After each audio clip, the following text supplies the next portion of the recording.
நம்ம ஒரு சைடு பார்த்துட்டு இருக்கோம், இன்னொன்று சைடு பூந்து கலாட்டா பண்ணிட்டு இருக்காங்க. ப்ரோக்ராம் தொடர்ந்து பாருங்க, இதுக்கான அர்த்தம் தெரியும். மார்க்கெட்டில் நம்ம மார்க்கெட் உழுவும், நிஃப்டி மேலே போகும், ஆயில் ப்ரைஸ் கிராஷ் ஆகுதுன்னு இதெல்லாம் நம்ம பார்த்துட்டு இருக்கோம். டெக்னிக்கலாக நீங்கள் எடுத்துக்கிட்டிங்கன்னா ஆயில் ப்ரைஸ் கிராஷ் ஆச்சுன்னா இந்தியாவை பொறுத்த வரைக்கும் அட்வான்டேஜ் அண்ட் ருப்பி வந்து ஸ்ட்ராங் ஆகணும். மாறாக இன்னைக்கு வந்து ருப்பி வந்து பயங்கர வீக் ஆகிருக்கு. நேற்றுலாம் வந்து நீங்கள் பார்த்துருப்பீங்க 94.60 94.50 இருந்துச்சு. இன்னைக்கு கடை மார்னிங் வந்து ஓப்பன் ஆனப்போ 94.59 16 வச்சிங்களேன், ஒரு பைசா தானே. 94.60 ஓப்பன் ஆச்சு. இப்போ இந்த ப்ரோக்ராம் வந்து அரௌண்ட் 3:45 நம்ம ரெக்கார்ட் பண்ணுறோம். மார்க்கெட் முடிஞ்சோடனே நம்ம ரெக்கார்ட் பண்ணுறோம். And somewhere close about 95 rupees 25 பைசாவில் வந்து ட்ரேட் ஆகிட்டு இருக்கு. ரூபி வீக் ஆகிட்டு இருக்கு. இதுக்கு வந்து நிறைய காரணங்கள் சொல்லலாம். ஞாபகம் வச்சுங்க, இது ரூபி வீக் ஆகுதுன்னு சொல்கிறதோட டாலர் ஸ்ட்ராங் ஆகிட்டு இருக்கு. அது வந்து ரொம்ப இம்பார்ட்டன்ட். ஸோ ருப்பி வீக் ஆகுதுன்னா வந்து போன மாதம்லாம் நீங்கள் வந்து எடுத்துக்கிட்டிங்கன்னா ஆயில் ப்ரைஸ் இன்க்ரீஸ் ஆச்சு. இன்டர்நேஷ்னல் ஆயில் ப்ரைஸ் இன்க்ரீஸ் ஆனதுனால நம்மளுக்கு வந்து நிறைய கரன்சிஸ் போயிட்டு இருந்துச்சு. ஒன்று. ரெண்டாவது FII செல்லிங் இருந்துச்சு. பட் அந்த ஒரு ரீசன்னால ருப்பி வந்து வீக் ஆனது அக்செப்டபிள், ரைட்? அங்கே ருப்பி வீக் ஆகிருக்கு. இன்றைக்கி ஆயில் ப்ரைஸ் குறைஞ்சிட்டு இருக்கு, கோல்டு ப்ரைஸ் குறைஞ்சிட்டு இருக்கு. அண்ட் இந்தியாவோட FCNR ஸ்கீமில் வந்து போட்டிருக்காங்க FD வாங்கிறதுக்குன்றதுக்கோசரம்.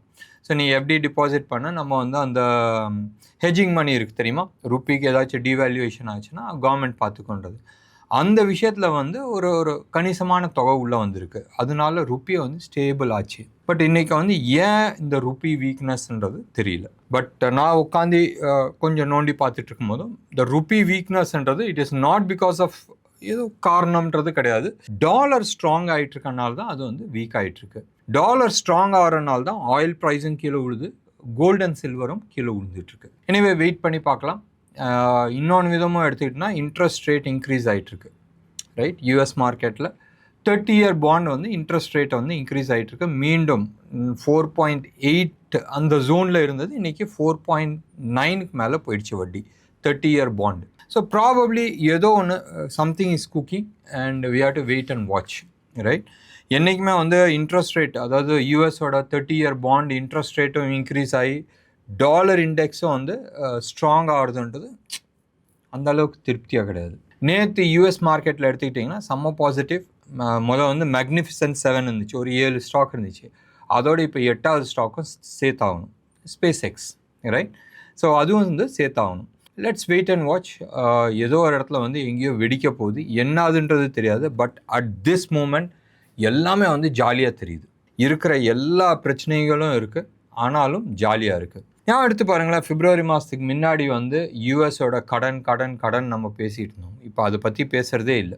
எப்பயுமே வந்து இந்த அரசியல்வாதிகளாம் வந்து படம் பார்த்துருக்கோம். நம்ம தமிழ்நாட்டிலே வந்து தமிழ் படம் இருக்குது, சத்யராஜும் கவுண்டமணி படமும் இருக்குது. உங்களுக்கு ஒரு பெரிய பிரச்சனையை உருவாக்குனா சின்ன பிரச்சனையை வந்து மறந்துடுவாங்க. ஸோ ஒரு பெரிய பிரச்சனையை வந்து இதை மறைக்கணும்னு சொன்னால் அதோட ஒரு பெரிய பிரச்சனை பண்ணுங்க மறந்துடுவாங்கன்றது.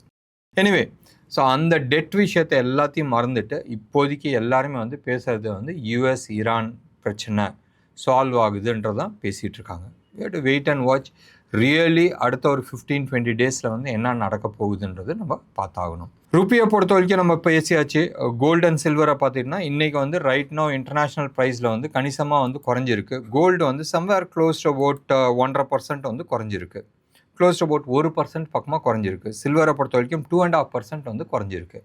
பட் ருப்பியை வந்து வீக் ஆனதுனால அந்த இது வந்து அட்ஜஸ்ட் ஆகி போயிடுச்சு. ஸோ இன்னமும் 14,500 அந்த ஜோனில் தான் இருக்குது. இது வந்து 24 கேரட் GSTயோட சென்னையில் விற்கிற ரேட்டு. சில்வரை பொறுத்த வரைக்கும் அதே விலை தான், 2,30,000 ஜோனில் தான் வந்து 100 200 இப்படி வந்து உங்களுக்கு போயிட்டுருக்கு. இந்தியா விக்ஸ் வந்து இன்றைக்கி 2.5% கீழே விழுந்திருக்கு, 13.24 இருக்குது. It is more on investment கிரேடில் தான் இருக்குது. ஸ்டாக் ஸ்பெசிஃபிக்காக நம்ம பேசணும்னு சொன்னால் ஒரு 2-3 ஸ்டாக் வந்து சூப்பர் டூப்பராக இருக்குது. Delivery, right? டெலிவரி அந்த ஸ்டாக் வந்து நல்லா இருக்குது. இன்றைக்கி வந்து ஒரு 7% அப்பும் இருக்குது. இன்னும் ஒரு 6-7% அப்சைடுக்கான டார்கெட் இருக்குது. இது டே சார்ட்டை பேஸ் பண்ணி நம்ம பேசுகிறோம். எட்டர்னல் க்ளோஸ் அபவுட் 15% அப்சைடுக்கான டார்கெட் இருக்குது. இந்த மந்த்துக்கான கான்ட்ராக்ட் நீங்கள் எடுத்தாக்கூடியும், ஃபியூச்சர்ஸ் வச்சு நீங்கள் எடுத்தாக்கூடியும் நீங்கள் ஓரளவுக்கு அமௌண்ட் பார்க்க முடியும்.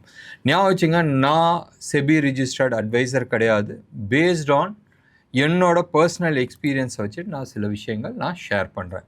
நீங்கள் உங்களோட ஹோம்ஒர்க் பண்ணிவிட்டு அதுக்கப்புறமா பண்ணுங்கள். இன்றைக்கி டெலிவரி ஆகட்டும், எட்டர்னல் ஆகட்டும், தாபர் ஆகட்டும், பேடிஎம் ஆகட்டும், இவங்க எல்லாருமே வந்து ப்ரைஸ் பிரேக் அவுட் கொடுத்துருக்குறாங்க. அதே மாதிரி வால்யூம் பிரேக் அவுட்டோடு கொடுத்துருக்குறாங்க. So price with volume breakout ரெண்டுமே நடக்கும்போதும் you get good results, right? Maybe 1-2 இப்படி புல் பேக் வரலாம், but definitely it is going to be a very good இது. நீங்கள் வந்து எடுத்து பார்த்தீங்கன்னா இன்றைக்கி பெருசாக கீழே விழுந்தது வந்து கேபிஐடி, டாடா எல்எக்ஸி இதெல்லாம் வந்து பெருசாக கீழே விழுந்திருக்கு. டெக்னாலஜி ஆஸ் எ ஹோல் இன்றைக்கி வந்து எடுத்து பார்த்தீங்கன்னா கீழே விழுந்திருக்கு. ரியாலிட்டி, நியூ ஏஜ், எஃப்எம்சிஜி இது எல்லாமே வந்து பர்ஃபார்மன்ஸ் சூப்பர் டூப்பராக இருக்குது. ஸ்டாக் ஸ்பெசிஃபிக்காக எதுவுமே நான் பேசலை. அண்ட் இன்றைக்கி வந்து நான் நிறையா வந்து ஷேர்ஸ் வந்து டிஸ்கஸ் பண்ணுறேன்னு நான் சொல்லியிருந்தேன். பட் பர்சனல் ரீசன்னால் கொஞ்சம் முன்னாடி வந்து நம்ம இதை ரெக்கார்டிங் பண்ணுறோம். மிக விரைவில் ப்ராபப்ளி ஃப்ரைடே இல்லை சாட்டர்டே இந்த வீக்கெண்ட்னிக்கு நம்ம செக்டோரியல் அனாலிசிஸ் பார்த்துக்கலாம். ஜூலை மாதத்தில் எந்தெந்த ஸ்டாக் எப்படி இருக்க போகுதுன்றது நம்ம டிஸ்கஸ் பண்ணிக்கலாம். என்ன நேர்களே, இன்னைக்கு ப்ரோக்ராம் உங்களுக்கு பிடிச்சிருந்துச்சுன்னா லைக் பண்ணுங்கள், ஷேர் பண்ணுங்கள். டெஃபினட்டாக உங்களோட கமெண்ட்டை நான் எதிர்பார்க்குறேன். நன்றி, வணக்கம்.